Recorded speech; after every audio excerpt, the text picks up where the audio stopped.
Como é que eu posso liderar pessoas que querem me derrubar? E essa é uma pergunta perigosa, porque a gente não pode ser ingênuo diante disso. E temos a olhar isso com a responsabilidade que todo líder traz, que primeiro passo é não se colocar vulnerável diante disso. Mas o grande desafio é o não querer responder na mesma moeda. A tendência nossa diante disso, pela raiva, é queremos espelhar o padrão de comportamento e nos vingarmos.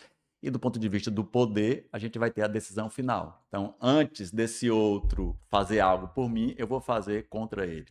O problema é que isso até me protege, mas isso também comunica aos demais. Se eu entro em guerra direta, em combate direto, a comunicação que isso gera no time muitas vezes é perversa. E o pior, começa o jogo de nós contra eles. As pessoas começam a tomar partido, tomar lados. E isso vai deslegitimando a tua liderança e se perdendo. Então não existe uma solução pronta, uma resposta pronta para isso, porque sempre existe o outro. Mas tem uma premissa básica sobre liderança, é que ninguém dá poder a quem não tem. Nós não temos poder sobre o outro. Em última instância, nós só temos poder sobre nós mesmos. Esse é o maior poder e talvez o único poder possível.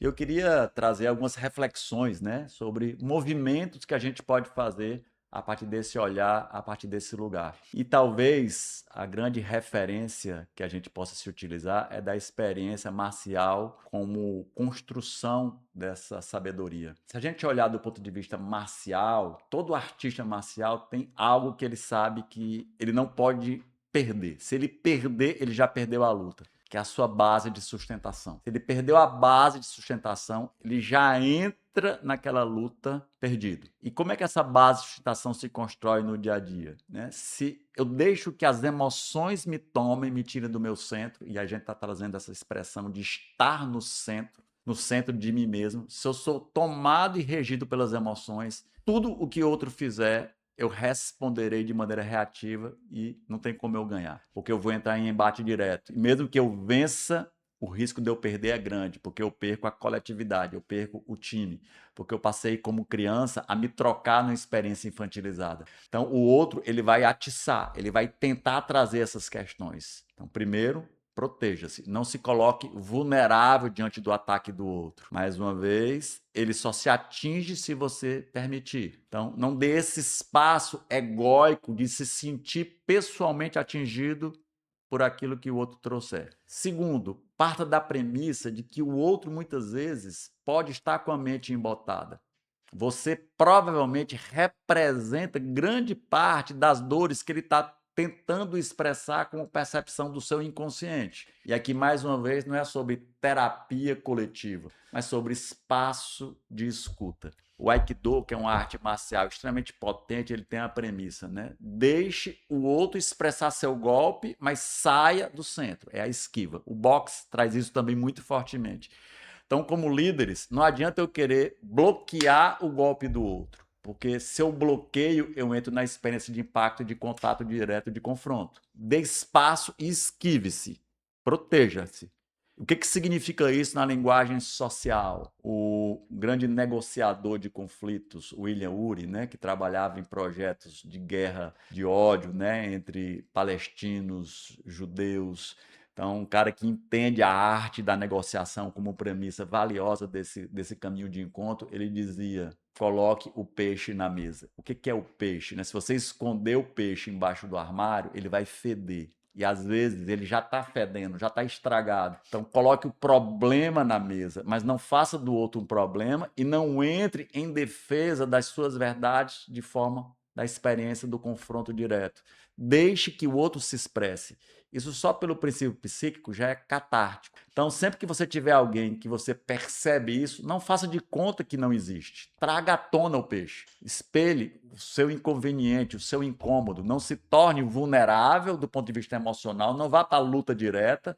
Não vá para confrontar do ponto de vista de uma imposição, mas traga os motivos do outro. Olha, eu percebo que você tem feito isso na situação. Traga os fatos. Traga a ocorrência factual, não inferências. Eu acho que você quer me destruir, porque aí você está trazendo uma inferência sua sobre o outro. Mas traga, olha, eu percebo que na última reunião você se comportou de determinada forma, eu me senti de determinada maneira com que você trouxe, e deixe os reais motivos emergirem. Pode ser que isso não leve a nada, mas na melhor das hipóteses, você ajuda a esvaziar esse espaço. E não raro, se você estiver nesse espaço de poder, pode ser que você encontre uma ponte. Pode ser que você perceba a mente embotada do outro e encontre caminhos de reconciliação, ou no mínimo de assegurar espaços de convivência pacífica, né? E aí a gente traz mais uma vez uma grande figura que foi um mestre em lidar com essas experiências, que foi o Mahatma Gandhi. Gandhi sabia, eu não posso ser vulnerável diante da opressão do outro, porque eu preciso me afirmar, mas a minha afirmação ela não vai vir por meio da imposição da força diante do outro. Então, eu não vou submeter ao outro, mas eu também não me submeto ao outro. Gandhi tinha uma máxima que eu acho maravilhosa. Ele dizia: podem me torturar, podem me massacrar, podem quebrar os meus ossos, podem até tirar a minha vida. Aí terão o meu caráter, mas não a minha dignidade. Então, como líder, sustente a sua dignidade. Se coloque em um espaço de presença, não se torne ingênuo diante da experiência. Ingênuo é desprezar os eventos. Mostre para o outro que você percebe e vê a agressividade e a injustiça do outro. Gandhi fazia isso, né? Ele não se escondia e negava a opressão do outro. Ele colocava luz. Digo, olha, eu percebo o teu ato, mas não traga do ponto de vista do julgamento.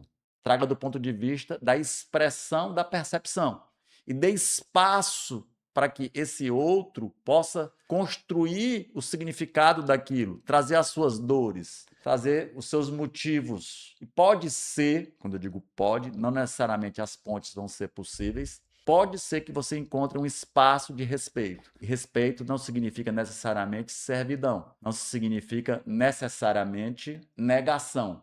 Mas até entre inimigos é possível se respeitar. E aí o outro nos respeita por nossa força, não por nossa valentia. Força é coragem. Coragem de eu expressar e estabelecer limites claros, onde essas regras precisam ser colocadas como expressão saudável. Até no espaço da guerra, os opositores se respeitam por essa expressão de sustentação da minha verdade, delimitando esse passo de construção. Agora, se eu entro em guerra direta, e a gente vê isso normalmente, né, nas relações entre nações, né, quando um desrespeita a trégua e aí o outro volta a tirar de volta, e aí os espaços de construção pacífica vão se perdendo. Então a postura é: parta desse centro pacífico. Eu não quero guerra, mas eu não me coloco vulnerável diante da opressão do outro. Eu vou estabelecendo a construção e não raro, na minha experiência, você pode desestimular o outro a essa onda de ataque e às vezes o outro está num sentimento equivocado de que você foi responsável por algum equívoco na natureza da percepção da vida dele,